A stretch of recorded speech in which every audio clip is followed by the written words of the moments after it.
How's it going, everybody? So, just give me 1 second. We'll grab this. I forgot. We are Family 5, and we're going to go around and say everybody's names. I'm Nick.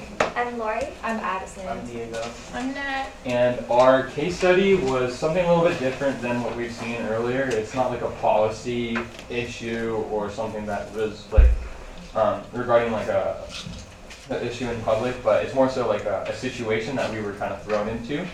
And so that's the workplace dilemma. Do you want to go over some of the intro, like the beginning of the problem?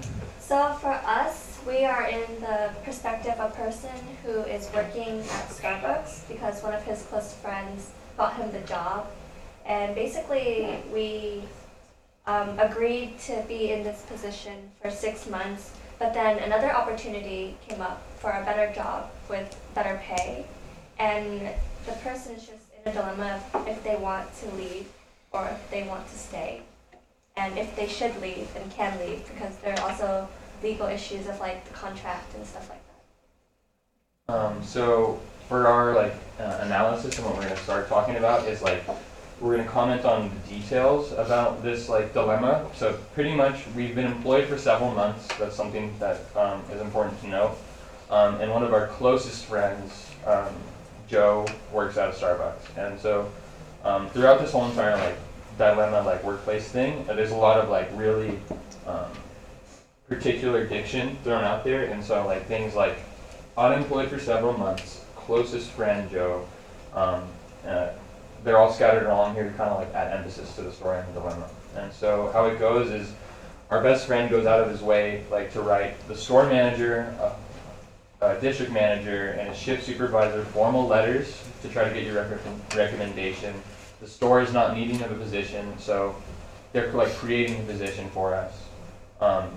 And after all this occurs, after all this effort goes in from our friend Joe, we meet with the store manager, and pretty much what happens is that he goes into this very serious conversation about a verbal minimum 6-month commitment before we could leave or switch jobs and stuff like that. Yeah, I think the main thing here is that the store manager told us that we have to stay in the position for 6 months in order to get hired, and we agreed to that.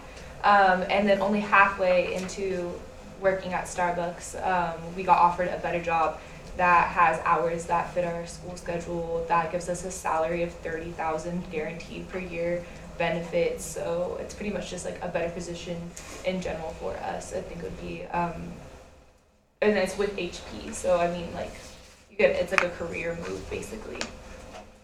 Did anyone think of anything about the fact that it says starting pay and then entry level position? Because I think that the job that we were offered from HP after 3 months of being at Starbucks is a customer service position, which offers $30,000 starting pay, and is an entry level position. And so what I got from that is that you could go up. Did anyone else think of anything like that? Yeah, definitely. I think because it does say that was an emergency hire, so they needed, it's a entry level position. I think that they kind of sought us out and probably heard about us, and I think there is probably, like I said, it's a career move, so it's you're going to be moving up with the company. So I think it'd be almost kind of a good thing, especially if we're in college right now, to be able to start at such a great company for, $30,000 per year as a college student. I think that's great, and since you're an emergency hire, they found you and they really want you to work there. So I think that it'll definitely be something that you'll be sticking with for a while. The only problem I see with that is that it's still entry level, so if you mess up in the first couple weeks, they can still fire you or find someone to replace you, stuff like that. That's a really good point. I didn't think about anything about that. Or did you guys think of anything about emergency hire, or did that make you feel anything in particular? I feel like that because it's emergency hire, if you show up, they'll hire you, so it's pretty much guaranteed job. So you don't have to worry about you still dress nice for the job and stuff, but you don't have to worry about putting on your absolute best because they're gonna hire you. So it's not that big of a risk. If you job. It's not a huge risk. So analyzing the problem for you was kind of weighing up the risk of leaving. Yeah. Mm-hmm. I can see that. And one thing I thought about emergency hire, like that stood out to me, is like maybe there's a reason it's an emergency hire. Like maybe the person in the position before didn't just quit or forced out. Maybe they were forced out because the position's bad or there's something going on in that like kind of department. Something that I thought about too is that the problem here is he doesn't know if he wants to like leave Starbucks and risk losing a friend, and he obviously won't be able to be rehired at Starbucks because he's leaving on bad terms. But say something does go wrong with like HP, he's gonna be out of a job, so he's not rehirable at Starbucks for just quitting like that. So that's something to consider also, the risk factor. Oh, sorry. You could Here's the comment. thing with the friend thing. It said closest friend. So now, if this was like just a casual like friend, yeah, I can see risk losing the friendship. But like usually with close friends, they'll do things for you. But like if they know you have a better opportunity, they're not really gonna care. Like with my closest friends, if they did that and I'm like, hey, I got a better job, I'm like, well, you're lucky. Okay, bye. Like, I'm not really gonna. I think it's actually Care. a really good perspective. Yeah, because they know you. They know that you're not doing it to spite They'll be them. understanding, and Yeah. especially like in a situation where I think that's one thing about there's like two things that stick out to me that are the big problems in this dilemma, and that's like your moral obligation to your friend and what the stuff he's done for you and all this effort he's put in, and then like the dilemma of can you like put your focus on your future being like leaving Starbucks and joining HP, even though you made a verbal agreement with your boss. And that's another thing. It's like, yeah, it's your closest friend, but like I said, usually if they're really your close friend, they're gonna like be happy for you that you found another opportunity. And I think it's your boss that you're making this promise to. You're likely not close with your boss, and you're probably not gonna feel that guilty. Like, it's like, I don't know you very much, so bye. Do you guys think there would be any legal Yeah, repercussions there? so for me, I found information according to the U.S. Agency for International Development, without written contracts, because we did mention that this was just verbal, without written contracts, parties often have different understandings of their obligations. So I think that our person just didn't see how, like, didn't understand the importance of a contract, because even though it was nonverbal that he was going to stay for 6 months, he did sign papers with Starbucks as their like employee agreement that he was gonna deliver as he promised he would. Because Starbucks is really adamant on their employees to be very committed and very strong-minded, willed, and dedicated to their company. Because they do have like a lot of employee benefits as well. And then another thing I wanted to mention is that if we do leave and we don't lie, or if we just tell the real reason, it will look bad to the manager. The manager could possibly give us like a bad review. If the other HP manager decides to call our old manager, then it wouldn't look good on our side. I think something to remember too is that HP is hiring you as an emergency hire, so I think that they're not like going through the proper interview process or anything. So I don't think they'd be really contacting Starbucks. So it's something to keep in mind. It's kind of like a level up. That could be a job. thing. Yeah, I could see that. And then like when I did research for like non-verbal, like verbal agreements, so you're like legally bound as the same as like written and verbal. They're the same, except that in court they can't really prove anything that you signed. You didn't sign a paper, so it's not like it was written down. It was just a verbal. Unless it was recorded, they can't really prove anything, so they can't like sue you for anything.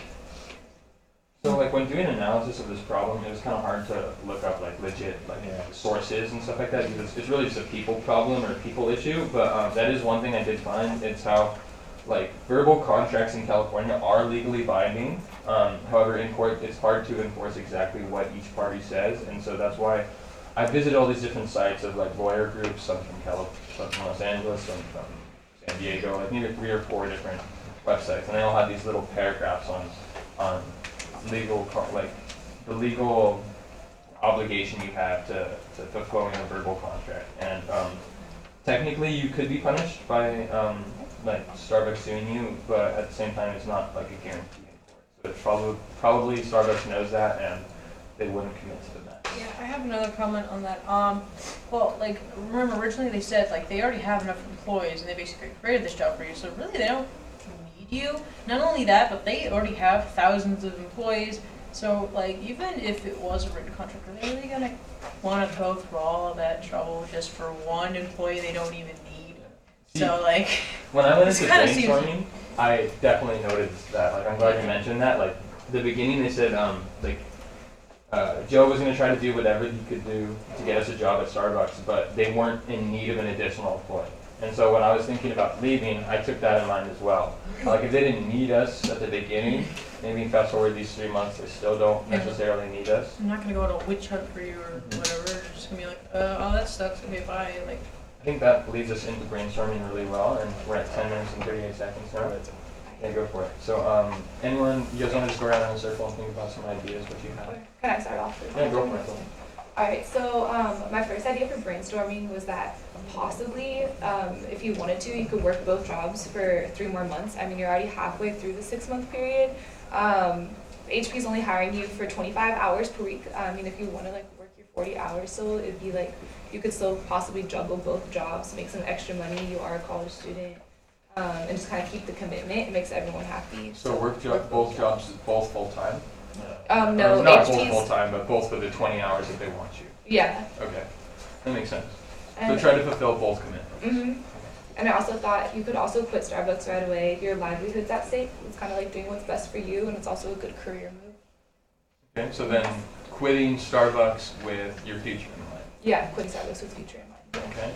And then, so I looked up on Forbes, and it says in 2018, Starbucks hired about 277,000 employees. So I feel like it sounds like we're doing the entry position, like barista job. So I feel like we're very replaceable. And I feel like if you really explain your situation to the manager instead of like lying or giving an excuse, then they'd understand. So And, you and then a think good note. explain the situation to explain everyone it to involved? them. I definitely put that down as one of my brainstorming ideas. I said like formal letters or meetings with everyone. Just because Joe went out of his way to send formal letters of recommendation, formal inquiries to his higher ups the whole way in the hiring process. I think it's only fair if we do the same in reverse. We go out of our way with like formal letters, meetings to try to make sure that everyone understands what's going on. And then another thing about working with both jobs, I thought a compromise could possibly be if you could see out your remaining 3 months at Starbucks at like a more limited basis. Because if they didn't need you at the beginning, I think it's safe to assume that you could probably roll back on your hours, like by even up to 10 hours a week, and that would still be okay for the company. And that way, you get to take your new job at HP and then work to 10 hours on the side at Starbucks, but you'd also be fulfilling the last 3 months of your commitment. The ones I had was basically work both jobs. Since they're both part-time, you can work whichever one, see which one you like best. Maybe you can talk to your friends at Starbucks to see what he thinks would be best for your future. I like that. So like polling your coworkers. Yeah. And then you could also add maybe like talking to Janet or the person at HP. So I think that another idea would be to maybe postpone like position if possible, because I know it's emergency hire, but maybe if you talk to them and if you're suited for the position, they could like wait for you, because it's also like integrity and like morale based. If you want to like keep your word, and how important it is for you to keep your word and your sense of like accountability, because it wouldn't look that good if you just was like, oh sorry, there's a better offer, I'm gonna go, because what that tells the next company is that you might do the same and that you can't be trusted or relied on because you want more money or I really like that compensation. kind of like line of thinking. So we can put that down. Yeah, so we can put that down as like okay, so it's just postponing each week. well, one, this is gonna sound a little nuts, but like I'm gonna do something my mom did when she was younger. Just don't go to work. Just don't show up Just at go Starbucks. take the job. And the thing is I mean, we are because brainstorming. if it was like a job like working at Google or Apple or something, yeah, that would be a lot bigger of a problem. But like this is a minimum wage barista job. Like it's not gonna quitting a minimum wage job isn't really gonna have a huge effect. on your, So maybe don't quit, but have them try to fire you. like, no, not really. just don't show up, and just don't contact them, and just don't tell them. And also you get to, well, I mean, you can tell your friends and stuff, but just like, you don't have to deal with the confrontation. That's why they're probably not gonna care because they don't need you. And you just, Well, I think and I have a second one. You could also come up with a lie, and again, they're probably not going to look really deep into it because again, it's a minimum wage job.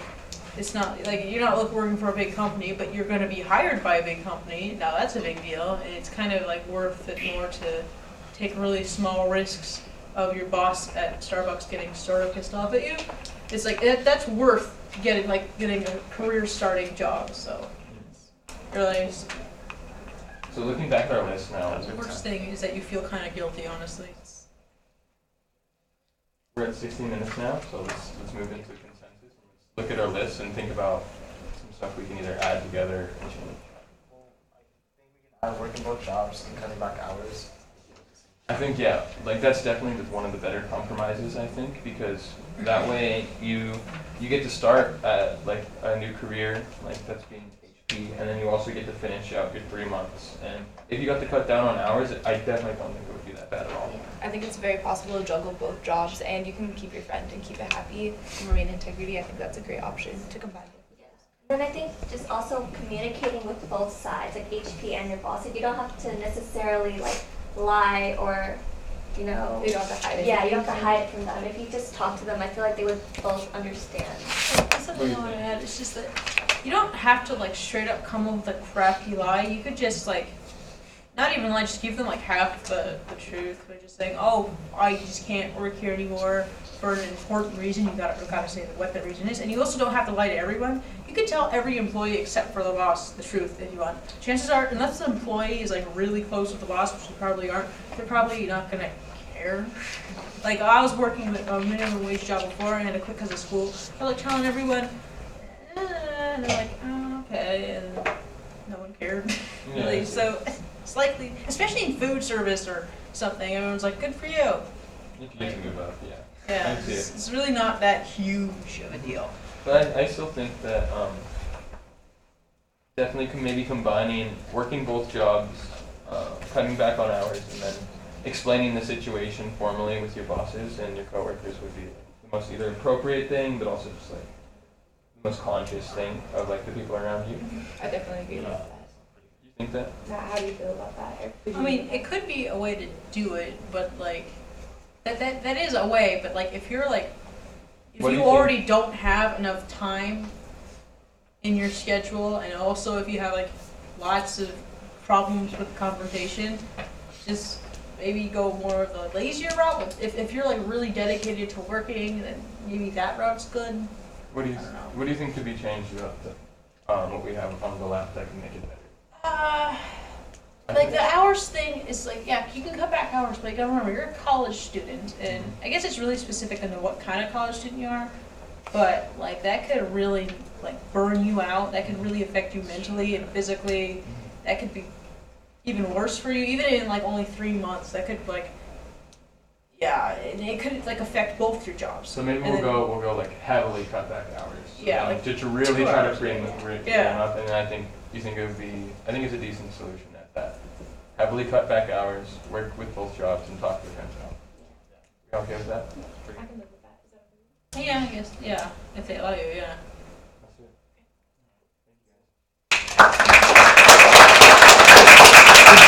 Thank you guys. You can just stay there just for an extra Oh moment. yeah, I forgot. I would love for the audience to get some compliments about specific people or the group as a whole.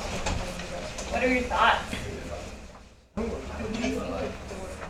I was gonna point to her, but then she put her hand out. So you Oh, I thought you were starting. No, it's okay. It's okay. We're all good. You're all good. I was gonna say, I think this in particular did solid at just like leading the conversation, helping to guide it in the right direction for the entire thing.